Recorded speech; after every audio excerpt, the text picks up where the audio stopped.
Début du cours du chapitre 2 intitulé Solution aqueuse.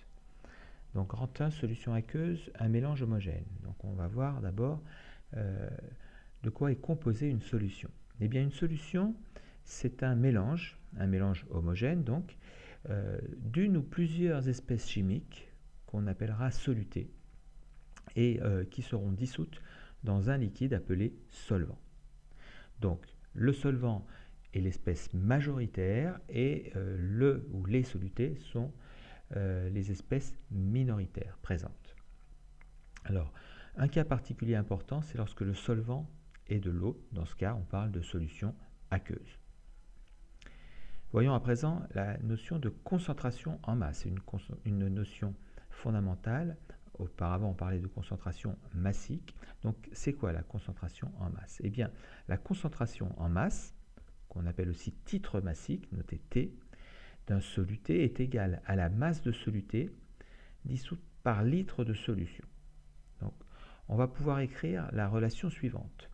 T, le titre massique, est égal au rapport de la masse de soluté sur le volume de la solution. Alors, les unités, eh bien, la masse de soluté s'exprime en grammes, le volume généralement en litres, et donc dans ce cas, le titre massique ou concentration en masse s'exprimera en grammes litres moins 1. Alors attention, je vous mets en garde, on ne doit pas confondre bien sûr le titre massique T avec la masse volumique ρ. On a à peu près la même relation, le rapport d'une masse sur un volume, mais ce qui change, c'est que c'est la masse. Pour la masse volumique, c'est la masse de solution, alors que pour le titre massique, c'est la masse de soluté. D'accord? Donc finalement, eh bien, la masse volumique sera toujours supérieure à la concentration en masse du soluté. Voyons à présent comment préparer une solution par dissolution. Donc d'abord, la dissolution. À quoi elle sert? Eh bien, elle va disperser les entités chimiques, c'est-à-dire les molécules ou les ions, qui constituent l'espèce dissoute. Donc elle va disperser ces entités chimiques donc, dans le solvant.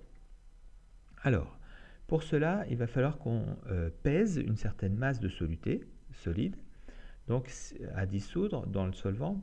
Alors, si l'on veut préparer un certain volume V de solution de concentration T, eh bien, la masse de soluté à dissoudre eh bien, se calculera en faisant le produit de la concentration en masse T par le volume V.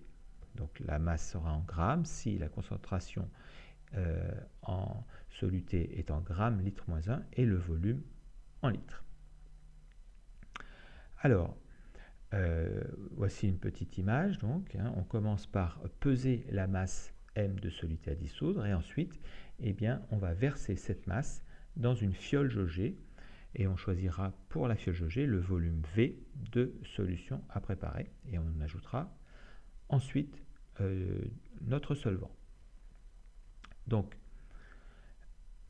la solution est préparée dans une fiole jaugée sur laquelle est tracé notamment un trait de jauge. Donc, on agite la fiole pour accélérer la dissolution, pour bien dissoudre donc, le soluté et rendre la solution la plus homogène possible. Attention, le bas du ménisque du liquide doit se trouver sur le trait de jauge. On dit qu'il est tangent au trait de jauge. Et donc, il faudra placer son œil au niveau du trait de jauge pour ajuster, pour exactement mettre la bonne quantité de solvant dans notre fiole jaugée. Voilà, c'est tout pour aujourd'hui. Bon